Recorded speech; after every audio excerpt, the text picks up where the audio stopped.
Good morning from Fast Company. Here's our daily look into what's driving today's creative business leaders.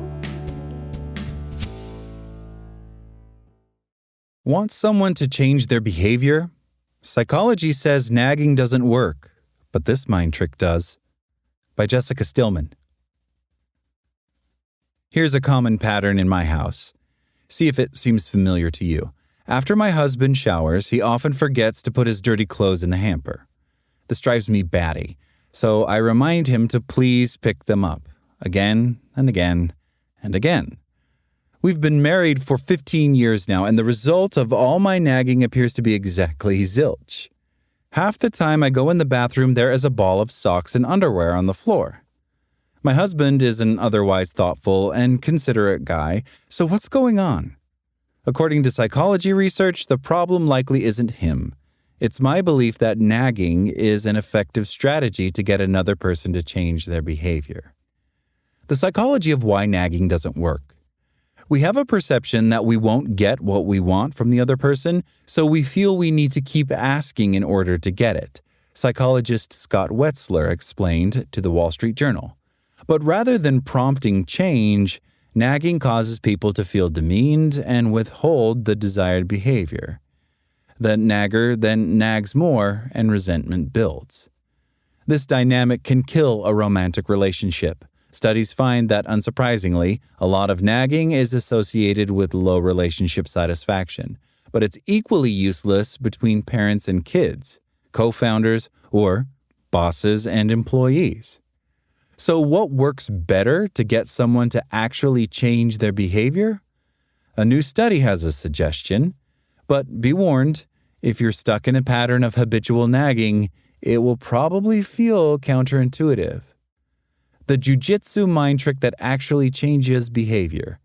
After years of low-level laundry conflict, I admit the last thing I feel inclined to do is thank my husband the one time in a dozen that his clothes end up in the hamper. But according to a new study out of the University of Toronto recently published in Personality and Social Psychology Bulletin, when it comes to changing his behavior, gratitude would beat nagging. The research was conducted by psychologist Natalie Sisson and colleagues and consisted of 3 separate studies looking at the connection between expressions of gratitude and behavior change in couples. One study asked 151 couples to keep a daily diary of their interactions around some change sought by one member of the pair. These diaries showed that the more a member of the couple felt their partner was grateful for their efforts to change, the more likely they were to make further adjustments. After 9 months, partners who felt their better halves were more grateful had made the biggest changes. Taken together, all the findings suggest that if you ask your partner to change something about themselves or their behavior, and they say they are willing to try, being grateful will help them to develop their own motivation to make that change, making it more likely to happen, writes the British Psychological Society's Research Digest, summing up the results. Easy to explain, harder to implement. In some sense, that's intuitive. When you praise someone for their efforts, even if they're minimal, they feel positive about you and themselves. When you nag them, the opposite happens. Which scenario do you think is more likely to result in someone putting in more effort?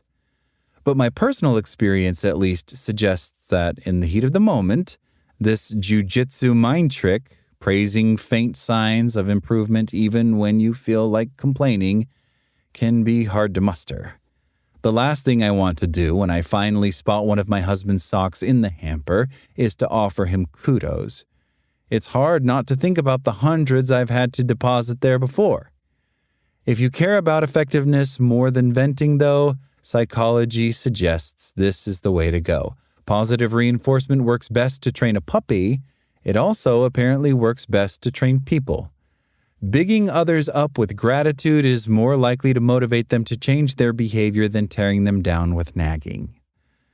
Other tricks to help someone change their behavior. What else can you do to help other people change their behavior? This isn't the first study to dig into this question. Experts have other ideas that may complement a liberal application of gratitude. B.J. Fogg, director of the Persuasive Technology Lab at Stanford, has suggested catching a ride on the other person's motivational wave. When you notice the other party seems keen to make the desired change, step up and offer them concrete support. If you want someone in your life to exercise more, that could mean going to tour gyms with them when they express an interest. Or it could mean sitting down with your perpetually disorganized employee and walking them through a new calendar system when they come to you for help. Another idea, suggested by psychologist Devin Price, is digging into what barriers or obstacles might be preventing a person from changing. If my husband's laundry delinquency is a result of being rushed in the morning, maybe we could switch around some chores to ease his time crunch. If your colleague is putting off a task because of fear of failure, additional training or support will probably work better than scolding. Finally, time use expert and author Laura Vanderkam says that if you want others to change, you should first talk about your own self-improvement projects. If a direct report is struggling with time management, for instance, she advises walking them through your own diary as a way to get a conversation about trade-offs and challenges started. Step 1. Give up the nagging. What all of these experts agree on is that if you really want someone to change their behavior, nagging might relieve some of your frustration, but it's not going to actually work. Try gratitude, support, and open dialogue instead. That's all today from Fast Company. Talk to you tomorrow.